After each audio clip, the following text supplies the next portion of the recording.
నమస్తే తెలుగు వన్ న్యూస్కి స్వాగతం. మనతో భోగాది రాయుడు గారు 4 దశాబ్దాలకు పైగా జర్నలిజంలో తన సేవలు అందించి ప్రముఖ జర్నలిస్టుగా, విశ్లేషకులుగా, ఆయన కలంతో వ్యక్తిగా ఆయన పరిచయం కంటే ఆయన కలంతోనే అందరికీ పరిచయం అయిన సీనియర్ జర్నలిస్ట్ ఉన్నారు మనతో. నమస్కారం రాయుడు గారు. రాయుడు గారు, ఈ మధ్య కాలంలో పత్రికలు, ఛానళ్ళు ఎవరి వాదన వాళ్ళు వినిపించుకోవడం మొదలుపెట్టాయి. అదేమంటే జర్నలిజం, పత్రికా స్వేచ్ఛ. పత్రికా జర్నలిస్టులుగా పనిచేస్తున్న మీరు కానీ నేను కానీ అందులోనే ఉండి వచ్చిన వాళ్ళం కాబట్టి కొంచెం లోపలికి వెళ్ళి మాట్లాడుకునేటువంటి ప్రయత్నం చేద్దాం. ఇక్కడ ఆంధ్రప్రదేశ్లో 2 పార్టీలు ఉన్నాయి, కీలకమైనటువంటి ప్రధానమైనటువంటి పార్టీలు. ఒక పార్టీకి అనుకూలంగా కొన్ని పత్రికలు ఉన్నాయనే చర్చ ఉంది, ఇంకో పార్టీకి అనుకూలంగా కొన్ని పత్రికలు ఉన్నాయనేటువంటి చర్చ ఉంది. ఇప్పుడు అధికారంలో ఉన్నటువంటి కూటమి ప్రభుత్వానికి వ్యతిరేకంగా, కూటమి ప్రభుత్వంలో కీలకంగా ఉన్నటువంటి నేతలు చంద్రబాబు నాయుడు గారు, పవన్ కళ్యాణ్ గారు, లోకేష్ గారు, కొంత బీజేపీకి మినహాయింపు ఉంటుంది. సో ఈ సాక్షి పత్రిక రాస్తున్నటువంటి వ్యవహారాల మీద ప్రతిసారి ఎక్కడో ఒక చోట ఈ కూటమి నేతలు ఇది విషపుత్రిక, రోతరాతలు, ఇలాంటి మాటలు మాట్లాడుతూనే ఉంటారు. ఇంత మాట్లాడుతున్న కూటమి ప్రభుత్వ నేతలు మరి చర్యలు తీసుకోలేరా? అవి ఒకవేళ రోతరాతలు, విషపుత్రికలు ఇవి అయితే చర్యలు తీసుకోలేరా? చర్యలు తీసుకొని కంప్లీట్గా అధికారంలో ఉన్నారు కాబట్టి, ఒకవేళ చర్యలు తీసుకునే అధికారం వాళ్లకు ఉంటే ఆ పత్రికని అలా రాస్తూ ఉంటే బ్యాన్ చేయొచ్చు కదా. అలాంటి అవకాశం ఉందా అసలు? ఇప్పుడు మీరు కోస్తా జిల్లాల నుంచి వచ్చినట్టున్నారు. ఎక్కడ ఒంగోలు ఏదో అన్నారు. ఒంగోలు అండి. కృష్ణా జిల్లాలో గ్రామీణ ప్రాంతాల్లో ఒక సామెత ఉంది, మీరు అది విన్నారో లేదో తెలియదు. మనకు పల్లెటూళ్ళల్లో సరే ఇప్పుడంటే పొలం వెళ్ళాలంటే రైతులు మోటార్ సైకిళ్ళు, సెల్ ఫోన్లు, ప్యాంట్ షర్ట్లు, నల్ల కళ్ళజోళ్ళు ఇవన్నీ వచ్చినాయి. కానీ ఒక 30-40 సంవత్సరాల క్రితం అయితే రైతులు పొలంలో గోచి పెట్టుకుని పనిచేసేవాళ్ళు. అవును కదా. ఇప్పుడు కూడా కొన్ని ఊళ్ళల్లో ఆచారం ఉందేమో తెలియదు, పెద్దవాళ్ళు చేస్తుంటారు. పెద్దవాళ్ళు పంచి కట్టుకునో లేకపోతే ప్యాంట్ వేసుకునో వెళ్ళరు. ఒక మామూలు బనీనును, చేత్తో కుట్టించిన కాటన్ బనీనును ఒక గోచి పెట్టుకుని వెళ్ళి నాట్లు వేసుకోవటము, కలుపు తీసుకోవటము, పొలం పనులు చేసుకుంటూ ఉంటారు. ఒక ఆయన అడిగాడంట, గోచి నీ వాసన ఏంటి అంత చండాలంగా ఉంది అని. ఒక ఆయన పక్కన నిలబడి, మరి నేను ఉండే తావు ఎట్లాంటిది అని చెప్పిందంట ఆన్సర్. గోచి అది ఉండే ప్లేస్ని బట్టి దాని స్మెల్ ఉంది, అంతే కదా. అదే కండువలాగా భుజం వేసుకుని సెంట్ రాసుకుని గోచి. సాక్షి అనేది ఒక పత్రిక కాదు ఇన్ ది సెన్స్, అది ఒక ప్రచార కరపత్రం. ఎవరికి? వైసీపీకి. వైసీపీ నాయకులు ఎలాంటి వారో, వాళ్ళ డిఎన్ఏ ఏంటో, వాళ్ళ వ్యవహార శైలి ఏంటో సాక్షిలోనూ అలాగే రిఫ్లెక్ట్ అవుద్ది. నేనేమి తప్పు పట్టదలుచుకోవాలా సాక్షిని. ఎందుకనంటే అది ఒక పార్టీకి చెందిన ప్రచార పత్రిక, లేకపోతే ఛానల్ అయితే ఒక పార్టీకి చెందిన ప్రచార ఛానల్. వాళ్ళకి పబ్లిక్ ఇంట్రెస్ట్ ఏముంటుంది? వాళ్ళకి ప్రజా ప్రయోజనం ఇంపార్టెంట్ కాదు, వాళ్ళ నాయకుడి ప్రచారం ఇంపార్టెంట్, ఆ నాయకుడి విధానాలు ఇంపార్టెంట్, వాటిని ప్రచారం చేసుకోవటం వాళ్ళకి ఇంపార్టెంట్. వాళ్ళని జర్నలిస్టులని కూడా అనకూడదు, ప్రచార సాధనాల ఉద్యోగుల వాళ్ళు. వాళ్ళకి సఫిషియెంట్గా జీతం ఇస్తారు, ఏదో వసతులు కల్పిస్తారు, పని చేయించుకుంటారు.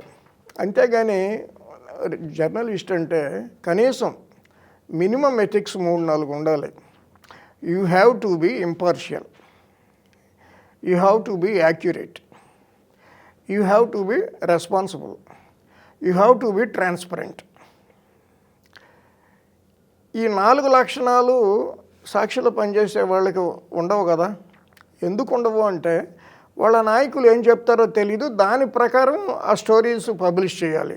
ప్రింట్ చేసేవాడు చేస్తాడు, డిస్ట్రిబ్యూట్ చేసేవాడు చేస్తాడు, దేశం మీద వదులుతారు. అంచేత సాక్షిని మీడియా నుంచి గుర్తింపును ఉపసంహరించుకుంటే తప్ప సాక్షి వాళ్ళు రాసుకోవచ్చు, because they represent their parties views. మంచో చెడుతో సాక్షికి సంబంధం లేదు, ప్రజా ప్రయోజనంతో సాక్షికి సంబంధం లేదు. ఆ నాయకుడి కోసం వాళ్ళు పనిచేస్తున్నారు, అంతేనా? ఇంకేమైనా డిఫరెన్స్ ఉందా? అటువంటి సందర్భంలో ప్రభుత్వం ఏం చేయాలంటే, నాయన మీరు ఇతర పత్రికల్లాగా మీడియా వసతులు ఏమీ మీకు ఉండకూడదు. ఎందుకు ఉండాలి? అక్రిడిటేషను సాక్షి వాళ్ళకి ఎందుకు ఉండాలి? లేకపోతే దాంట్లో పనిచేసే వాళ్ళకి ఇళ్ల స్థలాలు ఎందుకు ఇవ్వాలి? They are all being paid by YCP party అఫీషియల్గా. It is managed by YCP party. ప్రభుత్వం నుంచి వసతులు ఎందుకు ఉండాలి? First point. అడ్వర్టైజ్మెంట్లు ప్రభుత్వం నుంచి ఎందుకు ఇవ్వాలి? ఒక పార్టీ పత్రిక ప్రభుత్వం ఇవ్వటం ఏంటి? వాళ్ళు ఇచ్చుకోలేరా? వాళ్ళు నడుపుకోలేరా? వాళ్ళు ప్రచారం చేసుకోలేరా? సో ఏంటంటే ప్రభుత్వానికి క్లియర్ కట్ ఐడియా లేదు హౌ టు డీల్ విత్ సాక్షి అనేది. రోత పత్రిక 200 సార్లు రాయండి, వాళ్ళకి చేయం కుట్టినట్టు ఉండదు. They feel it happy. పోనీలే మన బాగా గుర్తించారు, మేనేజ్మెంట్ దగ్గర మనకు చాలా మంచి గౌరవం వస్తుంది అని అనుకుంటారు. అందువల్ల సాక్షిని ఏం చేయాలంటే డీరికగ్నైజ్ చేయండి. మీడియా రిజిస్ట్రేషన్, ఎన్ఆర్ఐ రిజిస్ట్రేషన్ ఆపేయమని NRI newspapers, register of newspapers in India అతనికి రాయండి. సంస్థకి రిజిస్ట్రేషన్ నెంబర్ ఉంటుంది కదా. గవర్నమెంట్ అడ్వర్టైజ్మెంట్లు టోటల్గా ఆపేయండి. ఎక్కడి నుంచి? గ్రామ పంచాయతీ లెవెల్ నుంచి, కలెక్టర్ ఆఫీస్ నుంచి, భూసేకరణ ప్రకటనల నుంచి అన్నీ A to Z. ప్రైవేట్ వాళ్ళకి ఇస్తారా మీరు గవర్నమెంట్ అడ్వర్టైజ్మెంట్లు? ప్రెస్ కాన్ఫరెన్స్లు పిలవటం ఆపేయండి. Because you are not a journalist అని చెప్పండి వాళ్ళకి. You are a the representative of your party, not పత్రికని అడ్డం పెట్టుకొని ప్రజల మీద అశుద్ధాన్ని రోజు పలికల కొద్దీ వెదజల్లటాన్ని ఏ భాషలోనూ జర్నలిజం అని పిలవరు. కనుక వాళ్ళని ఎట్లా డీల్ చేయాలో అట్లా డీల్ చేయాలి. కానీ చంద్రబాబు గారి ప్రభుత్వం దానికి 1,00,000 మార్గాలు ఉన్నాయి. అవి వాళ్ళకి తెలియదేమో, నాకు తెలియదు. మరి దాన్ని ఎట్లా? వాళ్ళు ఎవరికి అక్రిడిటేషన్ తీసేయండి. You don't call them to official press conferences, you don't call them for any official meetings. అయిపోయా, వాళ్ళు ఇష్టం వచ్చినట్టు రాసుకుంటారు. మీరు ఇవన్నీ ఇస్తే రాసుకోరా? ఈ వసతులన్నీ కల్పిస్తే రాసుకోరా? మొన్న ఎన్టీఆర్ వర్ధంతి ఏదో 1 కోటి సభ్యత్వాలైనగా సాక్షిలో వేమిరెడ్డి ప్రభాకర్ రెడ్డి గారు బోల్ డబ్బు ఖర్చు పెట్టి అడ్వర్టైజ్మెంట్ ఇచ్చారు. ఎంత అవుతుంది సార్ ఆ యాడ్కి మొత్తానికి సుమారుగా మీకు తెలిసి? అసలు ఆయన ఆ అడ్వర్టైజ్మెంట్ ఇవ్వాలని ఏమో అనుకోలే. ఎవరో తెలుగుదేశం పార్టీ ఆఫీస్ నుంచి ఫోన్ చేశారు, ఏమంటే సాక్షికి ఇచ్చే అడ్వర్టైజ్మెంట్కి మీరు పే చేయండి, అడుగుని మీ పేరు పెడతాం, ఆంధ్రజ్యోతికి ఇచ్చే అడ్వర్టైజ్మెంట్కి ఆయన పేరు పెడతాం, ఈనాడుకి ఇచ్చే అడ్వర్టైజ్మెంట్కి ఈయన పేరు పెడతామని ఎవరో ఫోన్లు చేశారు. అయిపోయింది. సరే, దేర్ ఎండ్స్ మ్యాటర్. అది వేమిరెడ్డి గారు కావాలని చేసింది కాదు. సరే, అది టాపిక్ పక్కన పెడితే, ఏదో నేను వీడియోలో చూసి ఆ అడ్వర్టైజ్మెంట్ వల్ల సాక్షికి 2 కోట్ల దాకా బెనిఫిట్ వచ్చింది. ఎవరో రాణిరెడ్డి అనే అమ్మాయి అది యాడ్ యాక్సెప్ట్ చేసి వేసింది. తర్వాత భారతి గారు ఆ అమ్మాయిని తీసేసింది. అవునవును, పక్కన పెట్టారని ఒక వార్త విన్నాను. పక్కన పెట్టేశారు. సెక్యూరిటీలో కూడా చెప్పారు లోపలికి రానివ్వద్దని. ఓకే, మరి 2 కోట్ల అడ్వర్టైజ్మెంట్ వచ్చిన తర్వాత పత్రిక పాలసీలో ఏమన్నా మార్పు వచ్చిందా? ఈ ప్రభుత్వం అన్న తర్వాత కొన్ని మంచి పనులు చేస్తుంది, కొన్ని తప్పులు కూడా దొర్లుతాయి. అవి పెద్ద స్పృహ లేకుండానే. తప్పులు దొర్లినప్పుడు సాక్షిలో బ్రహ్మాండంగా వస్తున్నాయి. గవర్నమెంట్ మంచి పనులు చేసినప్పుడు ఎప్పుడన్నా ఫ్రంట్ పేజీలో ఒక వాక్యం కనపడుతుందా? అందువల్ల ఏంటంటే సాక్షిని మీడియా లాగా చూడొద్దు. అది వైసీపీ ప్రచార పత్రిక. ఇప్పుడు మనం ఉన్నాం, ఎవరికో ఏదో చెప్పాలనుకుంటూ మన లెవెల్లో మనం చిన్న కరపత్రం వేసుకొని 4 ఏళ్లలో పంచుకుంటాం. అట్లాగే జగన్ గారు లేకపోతే ఆ పార్టీ వాళ్ళు ఆ కరపత్రాన్ని జనం మీద పంచుకుంటున్నారు. దాన్ని తప్పు పట్టాల్సిన పని లేదు. దానికి ఈ ప్రెస్ అనే మీడియా అనే బొట్టు ఒకటి తీసేసి ఈ మిగిలిన లక్షణాలు అన్నీ కూడా ప్రెస్కు సంబంధించిన అన్ని లక్షణాలనే దాన్ని ఉపసంహరణ చేస్తే వాళ్ళు బ్రహ్మాండంగా నడుపుకుంటారు. వాళ్ళకి అభ్యంతరం లేదు. దాన్ని అభ్యంతరం పెట్టాల్సిన పని లేదు. ప్రపంచంలో ఎవడో ఆపలేడు కాబట్టి, డబ్బుకు కొరత లేదు కాబట్టి. అందువల్ల ఏంటంటే అది ఒక మీడియా సంస్థగా మాత్రం గుర్తించకుండా ఉండటానికి చంద్రబాబు ప్రభుత్వం చర్యలు తీసుకుంటే ప్రజలకు చాలా సేవ చేసినట్టు అవుతాడు ఆయన. అంటే ఎలాంటి చర్యలు తీసుకోవాలో తెలియకనే తీసుకోవట్లేదా? తెలియక తీసుకోకపోవచ్చు. తీసుకుంటే తట్టుకోగలమా? రేపొద్దున్న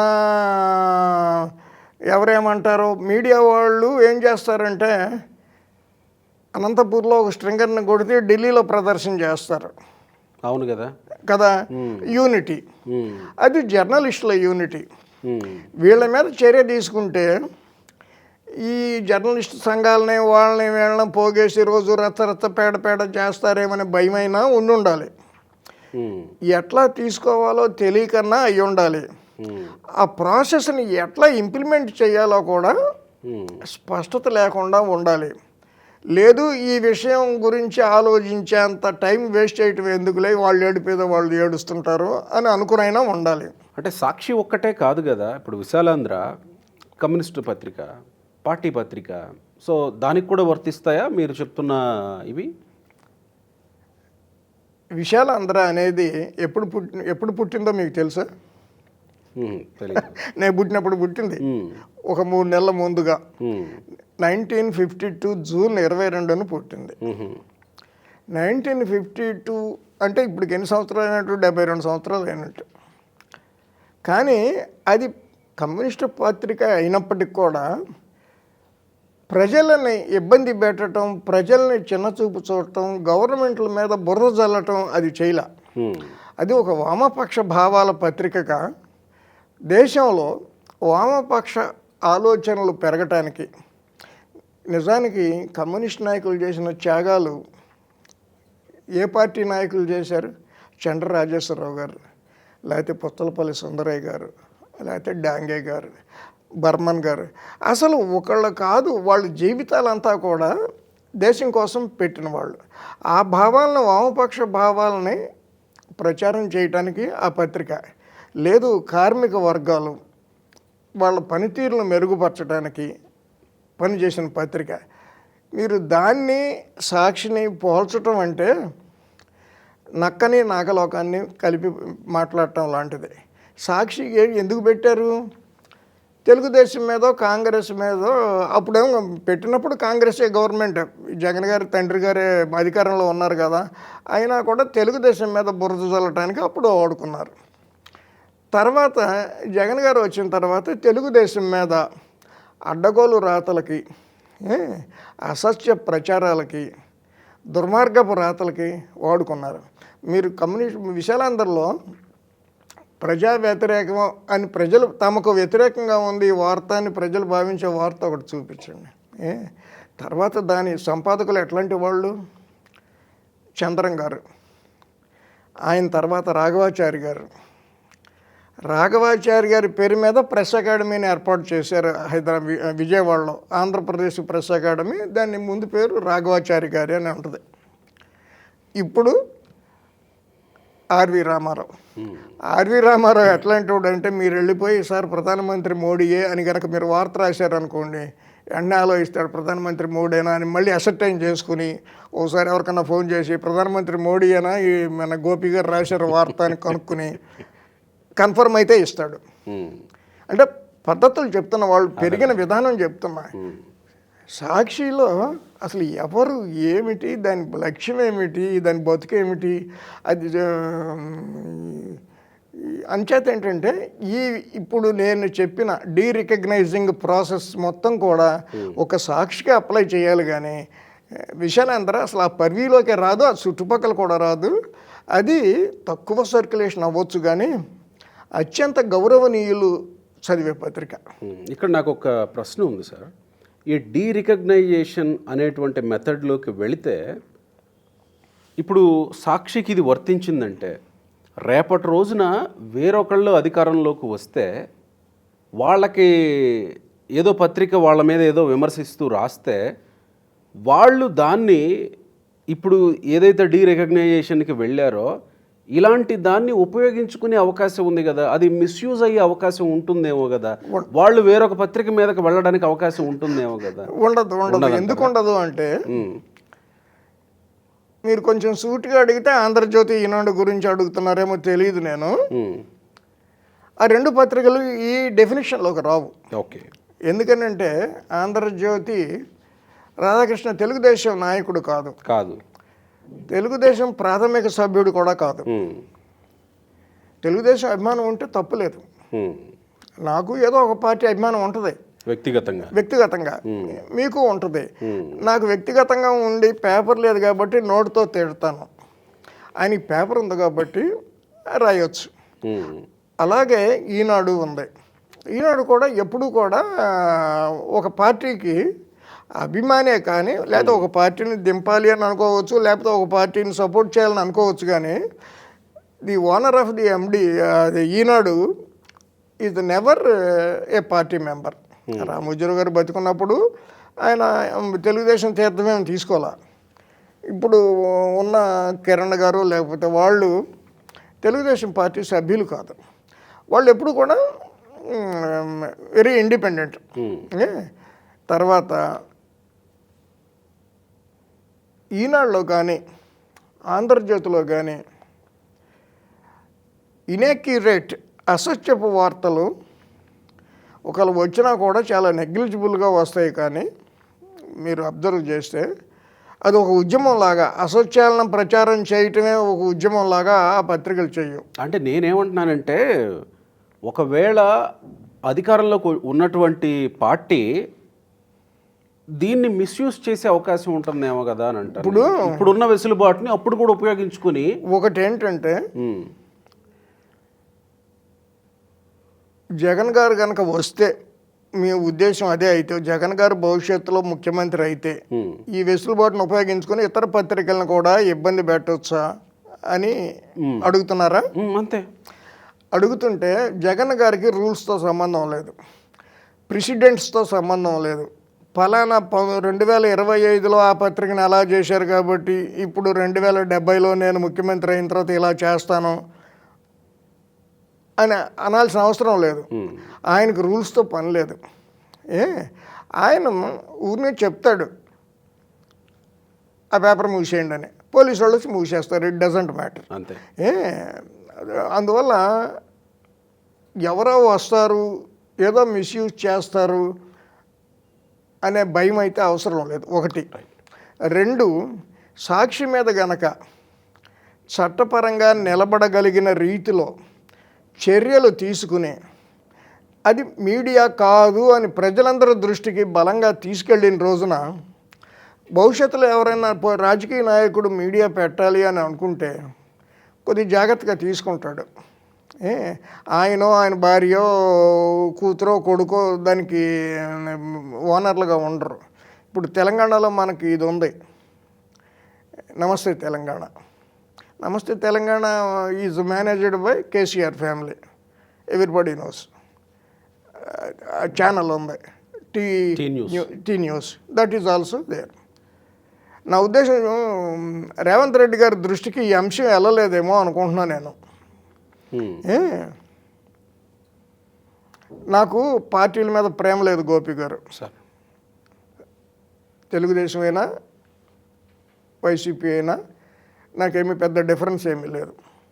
నాకు ప్రజల మీద ప్రేమ, సమాజం మీద ప్రేమ.